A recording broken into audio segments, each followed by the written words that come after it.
আসসালামু আলাইকুম রহমতুল্লাহি ওয়া বারাকাতুহু। সম্মানিত দর্শক, সারা দেশে কালেমা খচিত সাদা পতাকার যে বাহুল্য, সাদা পতাকার যে উড্ডয়ন কিংবা সাদা পতাকার যে দাপট, এটি নিশ্চিতভাবেই, সম্ভবত বললাম না, নিশ্চিতভাবেই সরকারকে বিপদে ফেলতে যাচ্ছে। সরকার এমনিতেই নানা রকম চাপের মধ্যে আছে। একজন ব্রিগেডিয়ার সাহেব, মানে একটি রাজনৈতিক দলের প্রধান, তিনি অতি সম্প্রতিকালে একটি ভাইরাল বক্তব্য দিয়েছেন। বক্তব্যটি হলো যে এখন বর্তমান বিশ্বে যেভাবে মার্কিন ডিপ স্টেট পলিসি চলছে বা বিভিন্ন পক্ষ, বিশেষ করে আমাদের বাংলাদেশের মতো দেশের যে রাষ্ট্র, সেই রাষ্ট্র শক্তিতে যারা আছেন, ক্ষমতায় যারা আছেন, তাদেরকে পরাজিত করে নতুন একটা ক্ষমতা কারোর হাতে তুলে দেওয়ার জন্য আসলে ১ থেকে ২ বিলিয়ন ডলার, মানে ১০,০০০ কোটি টাকা বা ২০,০০০ কোটি টাকা যদি কেউ খরচ করে, তাহলে যেকোনো দেশের সরকারকে ফেলে দেওয়া সম্ভব।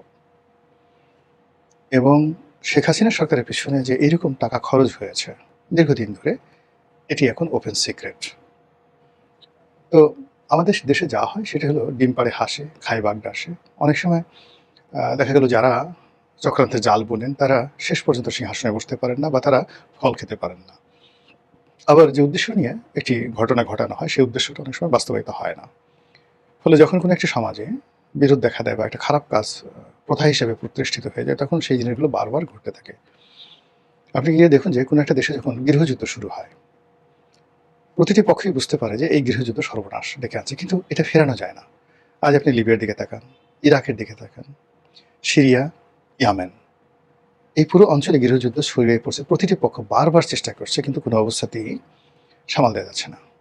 আমেরিকা এবং ইসরায়েল, তার সঙ্গে সৌদি আরব, কাতার, দুবাই থেকে শুরু করে পুরো ইউরোপ, দুটো সংগঠনের বিরুদ্ধে, হামাস এবং হুতি, ৩টি সংগঠন, হামাস, হুতি এবং যাকে বলা হয় হিজবুল্লাহ, এই ৩টি সশস্ত্র সংগঠনের বিরুদ্ধে তারা সর্বশক্তি নিয়োগ করেও এই সংগঠনগুলোর একটা পশম স্পর্শ করতে পারছে না। একজনকে মারা হচ্ছে, ৩ জন দাঁড়িয়ে যাচ্ছে। একটি ঘাঁটি ধ্বংস করে দেওয়া হচ্ছে, ৩টি ঘাঁটি তৈরি হয়ে যাচ্ছে। ইয়ামেনের মতো একটা দরিদ্র রাষ্ট্র, যেটা যুদ্ধে একেবারে শেষ হয়ে গেছে এবং সেখানকার যে অভাব, অভিযোগ, যা কিছু বলেন, এটা ইতিহাসের সমস্ত রেকর্ড ব্রেক করেছে, কিন্তু হুতিদের ক্ষমতা পেয়ে গেছে।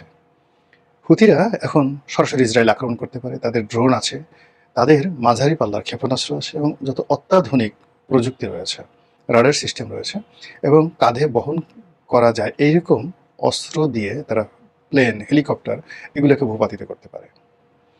তো দেখুন, যে রাষ্ট্রে ভাত খাওয়ার মতো টাকা নেই, যে রাষ্ট্রে একটা শিশুকে একটা ওটস স্যালাইন দিয়ে ডায়রিয়া থেকে বাঁচানোর মতো ক্ষমতা নেই, সেই রাষ্ট্রের ড্রোন তৈরি হচ্ছে যুদ্ধ করার জন্য হুতিদের। তো এই জন্য হলো কি, যে যখনই কোনো একটা দেশ এবং রাষ্ট্র এরকম মন্দ কাজে জড়িয়ে পড়ে, বিশেষ করে গৃহযুদ্ধে জড়িয়ে পড়ে, মন্দ একটা বিষয় জড়িত হয়ে পড়ে, তখন সেখান থেকে কখনো সহজে বের হওয়া যায় না।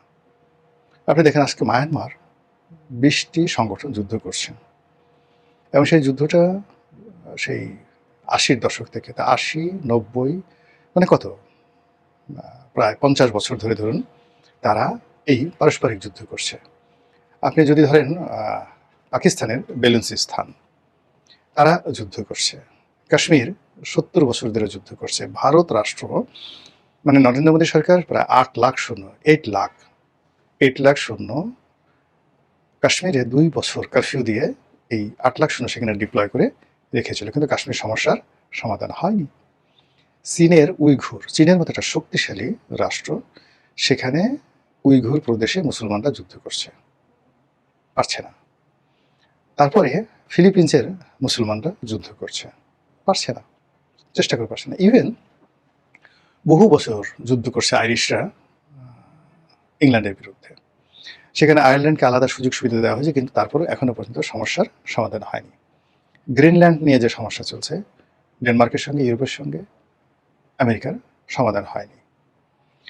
তো এই কারণে হয় কি, যে কোনো একটা বিষয় যদি শুরু হয়ে যায়, যে কোনো একটা সমস্যা শুরু হয়ে যায়, তখন সেই সমস্যাটা আসলে সমাধান হয় না। এজন্য সবাইকে আসলে সতর্ক হতে হয় যে কোনো অবস্থাতে যেন এই সমস্যাগুলো তৈরি না হয়।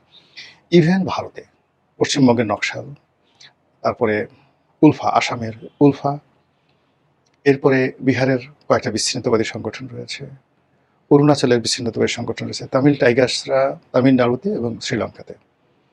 সেই তামিল টাইগার্সদের কারণে শ্রীলঙ্কার কয়েকটা প্রেসিডেন্ট মারা গেল, রাজীব গান্ধী মারা গেলেন, কিন্তু সেই সমস্যার এখনো সমাধান হয়নি। তো সেই দিক থেকে এই যে বাংলাদেশে যে এখন সমস্যাটা তৈরি হয়েছে, এই সমস্যাটা সহজে যাবে না। সেই সমস্যাটা কি?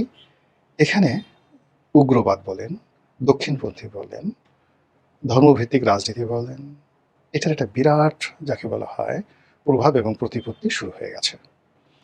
এখন যারা এটার সাথে জড়িত, তাদের ব্রেন ওয়াশ হয়ে গেছে। তারা মনে করছে যে এই কাজ করলে জান্নাতে যাওয়া যাবে, এই কাজ করলে হজরত উমর হওয়া যাবে, এই কাজ করলে খালিদ বিন ওয়ালিদ হওয়া যাবে, এই কাজ করে যদি মারা যায় শহীদ হওয়া যাবে, আর এই কাজ করে যদি আমরা বেঁচে যাই তাহলে আমরা গাজী হয়ে যেতে পারবো।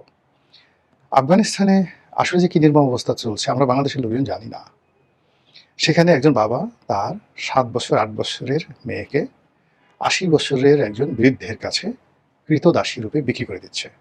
এই বুড়োর যৌন চাহিদা মিটিয়াচ্ছে সেই 8 বছর 9 বছরের একটা মেয়ে সামান্য কত $50, $50 মানে 6 থেকে 7,000 টাকায় এরকম রমণী মেয়ে কিশোরী বিক্রি হচ্ছে অহরহ। সেখানে যুদ্ধের কারণে পুরুষরা ব্যাপক সংখ্যায় নিহত হয়েছেন, ফলে সেখানে নারীদের সংখ্যা বেড়ে গেছে। 3 জন 4 জন 5 জন করে রমণী এক একটা পুরুষ বিয়ে করার পরও সমাজকে সামাল দেওয়া যাচ্ছে না। কিন্তু আমাদের দেশের যারা লোকজন তারা মনে করছে আফগানিস্তানের যে ওই এক একজনের 4টা 5টা বউ আছে, কিংবা সেই আদিম যুগের মধ্যযুগের আয়ামে জাহিলিয়াতের যুগের 9 বছর 10 বছরের একটা মেয়েকে আমি দাসী হিসেবে বাজার থেকে কিনে নিয়ে আসলাম, ইচ্ছা মতো আমি তাকে ভোগ করলাম, মেরে ফেললাম, কেটে ফেললাম। এই যে মানুষের মধ্যে যে পাশবিক যে প্রবৃত্তি, যেটি আফগানিস্তানের সমাজে চালু হয়ে গেছে, সেটি আমাদের এই সমাজে অনেককে মোহবিষ্ট করছে। তারা এটাই হতে চায়, মানে এই কাজই তারা করতে চায়। এখন আপনি এটাকে কিভাবে ফিরাবেন? এর জন্য যে সাংস্কৃতিক বিপ্লব দরকার, এজন্য যে রাজনৈতিক ঐক্যমত্য দরকার, গণসচেতনতা দরকার, একটা উদারনৈতিক সমাজ দরকার, ডেমোক্রেসি দরকার, সেদিকে কিন্তু আমরা যেতে পারিনি। সেই 1991 থেকে আজ পর্যন্ত ক্রমেই আমরা সুযোগ পেয়েছি, এমনভাবে সুযোগ পেয়েছি, সেই সুযোগকে আমরা নিজেদের জন্য রিভার্স করেছি। আপনি 91 থেকে যদি আমাদের দেশে গণতন্ত্রের অধঃপতন দেখেন, আপনার মনে হবে হুসাইন মোহাম্মদ এরশাদ ফেরেশতা ছিলেন।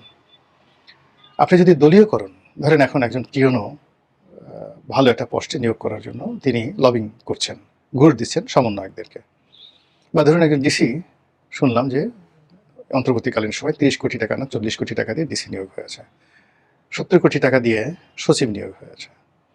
এনবিআর এর চেয়ারম্যান হওয়ার জন্য বা বিভিন্ন পদে হওয়ার জন্য নাকি শত শত কোটি টাকা নিয়ে বিভিন্ন গ্রুপ ঘুরতে থাকে। আচ্ছা, স্বৈরাচারী এরশাদের জমানাতে এরকম একটা সিঙ্গেল ঘটনা বিসিএসে অযোগ্য লোকদেরকে দেওয়া হয়েছে, অযোগ্য লোকদেরকে টিউনো নিয়োগ দেওয়া হয়েছে, এবং এই নিয়োগের জন্য জাতীয় পার্টির লোকজন ঘুষ খেয়েছে, দেখাতে পারবেন না, কোনো অবস্থায় দেখাতে পারবেন না। এবং he had the best ever civil bureaucracy, military bureaucracy ever had in the history of Bangladesh. তো আমরা তাকে পতন ঘটিয়ে যা কিছু এনেছি একটার পর একটা, 91 সালে যা কিছু হলো এটা আসলে এর সাথে জমানার চাইতে খারাপ হয়েছে। আবার 91 থেকে 96-তে যা হয়েছে তার সাথে খারাপ হয়েছে 96 থেকে 2001-এ। আবার 2001 থেকে 2006-তে যা হয়েছে, 96 থেকে আওয়ামী লীগ সরকার 2001 পর্যন্ত যা করেছে তার চেয়ে খারাপ হয়েছে। এইভাবে খারাপ হতে হতে আমাদের স্বপ্ন ভাঙতে ভাঙতে এখন আমরা মনে করছি যে এই তথাকথিত ধর্মনিরপেক্ষ, তথাকথিত রাজনৈতিক দল, বুর্জোয়া রাজনৈতিক দল, পশ্চিমা দল, এদের দ্বারা হবে না, আমাদেরকে সেই আগের খেলাফতের জমানায় চলে যেতে হবে, আফগানিস্তানের মতো চলে যেতে হবে, নারীদেরকে আচ্ছা মতো চাবুক মারতে হবে, তারপরে পুরুষদেরকে জেনা ব্যবচারের জন্য চাবুক মারতে হবে। তুমি 4টে বিয়ে করো, ডাজ নট ম্যাটার, কিন্তু তুমি জেনা করতে পারবে না, এর মধ্যেই অন্যায়। আজান দিয়েছে, শরিয়াতেই পুলিশ থাকবে, সমস্ত দোকানপাট বন্ধ, যাও না খেয়ে থাকো, মসজিদে গিয়ে নামাজ পড়ো, তারপরে এই পোশাক পরো, এইটা কাজ করো। এই জিনিসগুলোর মধ্যে দেশের তরুণ থেকে শুরু করে একটা বিরাট সম্প্রদায়, কোটি কোটি মানুষ মনে করছে যে এই এমিরেটস বা খিলাফত এটাই ভালো। আবার ওই যে নবীর দেশ, আরব দেশ, এখানে কি হচ্ছে না হচ্ছে ডাজ নট ম্যাটার। মনে হচ্ছে যে ওইরকম আরবের মতো, সৌদি আরবের মতো আমাদের একজন বাদশা থাকলে ভালো হতো, কাতারের মতো, দুবাইয়ের মতো যদি এরকম আমাদের শেখ থাকতো আমাদের ভালো হতো। এই চিন্তা তো আপনি ফিরাতে পারছেন না। একটা বিরাট শ্রেণীর মানুষ মনে করছে যে কোরআনের মধ্যেই সকল সমাধান। কালেমা সমস্ত শক্তির উৎস। কালেমা পড়ে যদি কেউ বুকে ফু দেয়, আলহামদুলিল্লাহ সূরা পড়ে সকাল বিকাল যদি বুকের মধ্যে ফু মারে, তাহলে জীবনের সব সমস্যার সমাধান হয়ে যায়। এই যে একটা সাইকোলজিক্যাল যে বিবর্তন ঘটেছে, তা ইনুস জামানাতে মানে ফুলে ফলে শোভিত হয়ে সারা বাংলাদেশ সয়লাভ হয়ে গেছে। আর এখন যেভাবে কালেমার পতাকা সারা বাংলাদেশে পথপথ করে উঠছে, যদি পজিটিভ অর্থে ধরি তাহলে ওটারই প্রতিফলন। আর যদি নেগেটিভ অর্থে ধরি তাহলে এই কাজ যে আওয়ামী লীগের লোকজন করছে না, এই কাজে রয়্যাল লোকজন করছে না, এই কাজের সঙ্গে যদি আমেরিকার লোকজন যে জড়িত না, এই কথাও তো বলা যাচ্ছে না। ওই যে বললাম যে একটা দেশে যখন সরকার পরিবর্তন, রাষ্ট্রের ক্ষমতায় নিজেদের তাবেদার লোক বসানো, এক গ্রুপ যাবে আর এক গ্রুপ বসবে, এই জন্য সবসময় সমাজটাকে অস্থির রাখার জন্য এই ধরনের ধর্মীয় আবেগ, অনুভূতি, বিশ্বাস, গোত্রের মানে যাকে বলা হয় গোত্রের যে প্রীতি, মানে কমিউনিটি ফিলিংস, তারপরে শেষে আঞ্চলিকতা, এই জিনিসগুলোকে উস্কে দেওয়া হয়। Gopalganj versus Barishal, Barishal versus Noakhali, Noakhali versus Bogura, Bogura versus Rajshahi, এই জিনিসগুলো বিভিন্ন পক্ষ, সাম্প্রদায়িক শক্তি এবং যাকে বলা হয় সাম্রাজ্যবাদী শক্তি, তারা এই জিনিসগুলোকে বিভেদ এবং বিসংবাদ সমাজে তৈরি করে ফেলে, যেইটা এখন আমাদের দেশে প্রবল আকার ধারণ করছে। আর ইতিমধ্যে আপনি দেখেন একসাথে যুগপৎভাবে পাকিস্তান বলল যে বাংলাদেশ থেকে বেশ কিছু জঙ্গি এখানে ট্রেন আপ হয়ে তারা পাকিস্তানে গিয়ে পাকিস্তানের একটি প্রদেশকে মূল পাকিস্তান থেকে বিচ্ছিন্ন করার জন্য তারা যুদ্ধ করছে। ইউনুস জমানাতে এসে পাকিস্তানের পররাষ্ট্রমন্ত্রী এসে সরাসরি অভিযোগ করে গেলেন। এরপরে ইসরায়েলের যে রাষ্ট্রদূত রয়েছেন ভারতে, তিনি বললেন যে বাংলাদেশ থেকে হামাস যাচ্ছে, অর্থাৎ এখানে হামাসের একটা ট্রেনিং কেন্দ্র আছে। এই ট্রেনিং কেন্দ্র থেকে এরা ট্রেনিং নিয়ে মধ্যপ্রাচ্যের বিভিন্ন দেশে, দুনিয়ার সব জায়গাতে হামাস মানে শুধু ইসরায়েলে নয়, সব জায়গাতে আছে, এরকম একটা প্রচার তারা করার চেষ্টা করছে বাংলাদেশকে টার্গেট করে। আর আমেরিকা এবং ইউরোপ, তাদের তো আছেই, ওসামা বিন লাদেন, আইএস, তারপরে উগ্র গ্রুপ, ধর্মান্ধ গ্রুপ, এই ধরনের ন্যারেটিভ আছে। এবং সেই জিনিসগুলো যখন ধুমায়িত হচ্ছে এবং পরপর কি বলবো, মানে ইউনুস সরকার দুটো সরকারের, শেখ হাসিনা সরকারের পতন হলো, ইউনুস সরকারের পতন হলো, এবং একটা সরকার আসছে মাত্র 4 মাস, এবং এই সরকারকে যেভাবে চারিদিক থেকে গলা টিপে ধরা হচ্ছে, এই সরকার যে সফল হবে তার 1% কোনো সম্ভাবনা নেই। ঠিক সেই সময়টাতে যখন এরকম চারিদিকে পথ করে কলেমার পতাকা উড়ছে, সেই পতাকার মধ্যে কি আপনি ইমাম দেখছেন, একিন দেখছেন, তাহজিব দেখছেন, তমুদ্দুন দেখছেন, ইমতিহান দেখছেন, তারপর নাকি লা ইলাহা ইল্লাল্লাহ মুহাম্মাদুর রাসূলুল্লাহ সাল্লাল্লাহু আলাইহি ওয়াসাল্লামের যে বরকত, ফায়েজ, এটা দেখতে পাচ্ছেন।